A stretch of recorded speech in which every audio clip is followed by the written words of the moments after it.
যারা নিচের তাদের বেতন আমরা 2.5 গুণ করেছি, আর যারা উপরে তাদের 2 গুণ। তার মানে 50% বেশি বাড়ছে নিচের দিকে। এটা আমরা ইচ্ছা করে করছি, কারণ নিচের দিকেই প্রবলেমটা ছিল। এটার নিচের দিকে একটা লোক বেতন নিয়ে, এখন আমরা বলতে পারি যে ঠিক আছে প্রাইভেট সেক্টর আরও কম দেয়, এই কথাটা তো সমাজে আসতেছে। আনসার হচ্ছে কারো অধিকার নাই এমন বেতন দেওয়ার যাতে মানুষ না খেয়ে মারা যায়। সেই অর্থে সরকার একটা স্ট্যান্ডার্ড সেট করে দিল। প্রাইভেট সেক্টরের উচিত হবে এই স্ট্যান্ডার্ডটা দেখা, কারণ প্রাইভেট সেক্টরের বেতন স্কেল আমরা অ্যাডজাস্ট করেছি, আমরা দেখেছি। অ্যাডজাস্ট করা বলা যাবে না, আমরা দেখেছি। কি দেখতে পেয়েছি? উপরের দিকে সরকারি কর্মচারীদের চেয়ে 10 গুণ বেশি বেতন তারা দেয়। উপরের দিকে তারা যদি 10 গুণ বেশি বেতন দেয়, নিচের দিকে তাকে দারিদ্র্যসীমার নিচে রাখবে, এটাও অ্যাকসেপ্টেবল না। সুতরাং এই আলোচনাটা অনেকেই করছেন।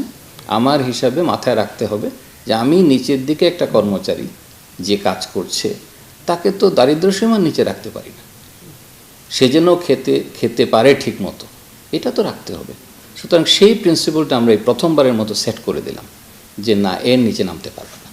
উপরের দিকে 320 জন লোক, 320 জনের লোক 4 গুণ করলেও কোনো টাকা না, নাম পারবে না। আমরা উপরের দিকে যে না বাড়িয়েও একজন বলতে পারতো এত টাকা বাড়ালেন কেন? আনসার হচ্ছে যে ভালো কোয়ালিটির সরকারি কর্মকর্তা যদি রাখতে হয়, তা নাহলে আর প্রাইভেট সেক্টরে চলে যাবে। তাহলে সরকারি কোয়ালিটি অফ গভর্নেন্স ইমপ্রুভ করার জন্য এই বেতনটা বাড়ানো দরকার, তা না হলে প্রাইভেট সেক্টরে চলে যাবে। আমরা এটাই হিসাব করে দেখেছি, নিচের দিকে প্রাইভেট সেক্টরের বেতন কম, উপরের দিকে প্রাইভেট সেক্টরের বেতন বেশি। তার মানে ভালো লোকগুলো প্রাইভেটে চলে যাচ্ছে, সরকারের কোয়ালিটি খারাপ হচ্ছে। তো আমরা সেটা চিন্তা করে, দেশের ওটা চিন্তা করে কিন্তু আমরা সাজেশনটা দিই। সুতরাং ভেতরে আমরা অনেক অ্যানালাইসিস করেছি। আমাদের হিসাবে 1 লাখ কোটি টাকা হবে 2 বছর পরে। সো রিমেম্বার, এটা তো একদিনে হবে না ইমপ্লিমেন্টেড। সুতরাং ইমপ্লিমেন্ট হলে 1 লাখ কোটি টাকার মতো হবে। আর ইম্পর্টেন্ট ইস্যু হচ্ছে যে গভর্নমেন্ট কোনটা ইমপ্লিমেন্ট করে, এখন বাজেটে কত লাগবে। এখন বাজেটের কথা তো আমরা অনেকেই জানি, আমি এগ্রি করি যে ট্যাক্সের উপরে চাপ বাড়বে। বাট আনসার হচ্ছে আমি যদি বলি যে ট্যাক্স না আসা পর্যন্ত বেতন বাড়াবো না, এটা কোনো সলিউশন হবে না। মানুষের জীবনযাত্রা, মানুষ কষ্টে আছে। 10 বছর আগে একটা পে স্কেল করা হয়েছিল, অতএব সেখানে this was an essential requirement.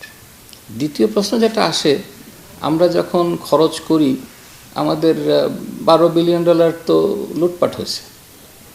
আমরা হাজার হাজার কোটি টাকার প্রজেক্ট নিচ্ছি, খুব হিসাব করে দেখা যাবে দিস ইজ পিনাটস। এর ফলে যেটা গভর্নমেন্টের করা উচিত হবে, quality of the government services must improve. আমি মনে করি সেটা চিন্তা করা উচিত, কারণ আমি ভালো লোককে ধরে রাখার জন্য ব্যবস্থা করছি, এটা ইম্পর্ট্যান্ট। আমরা নিচের দিকে একটু মনে করছি যে সরকারি কর্মচারী না খেয়ে থাকবে, অসহায়ের মতো থাকবে, এটাও থাকা উচিত না। সুতরাং কতগুলো নীতিগত প্রিন্সিপাল আমরা এখানে সেট করে দিয়েছি, এবং আমরা আশা করি যে এর ফলে যেটা হবে, শুরুতে যদিও চাপ মনে হবে, কিন্তু আলটিমেটলি চাপ বাংলাদেশে ইকোনমি যদি গ্রো করে, সার্ভিস যদি ইমপ্রুভ করে, this is not a big one.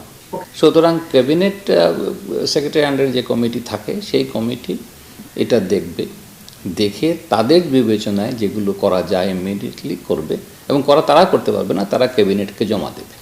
So এই প্রসেসে আমি যা দেখতে পাচ্ছি, এই সরকারের যে কয়দিন সময় আছে, ভেরি ডিফিকাল্ট তাদের পক্ষে করা।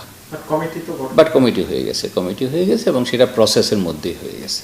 সো আমি ধরে নিচ্ছি যে আগামী সরকার আসলে তারা একটা রিপোর্ট দেবে। এটা তো পেছনে যাওয়া যাবে না, এটা সামনে যাবে। যেহেতু এটা সামনে যাবে, অতএব তারা রিপোর্ট দেবে, সেইভাবে ব্যবস্থা নেবে। অর্থের কিছু যে সংস্থান নাই তাও না, আমরা অর্থের দিকটাও আমরা দেখেছি কতটুকু করা যায়। সুতরাং সেইভাবেই সাজেশন করে দেওয়া আছে।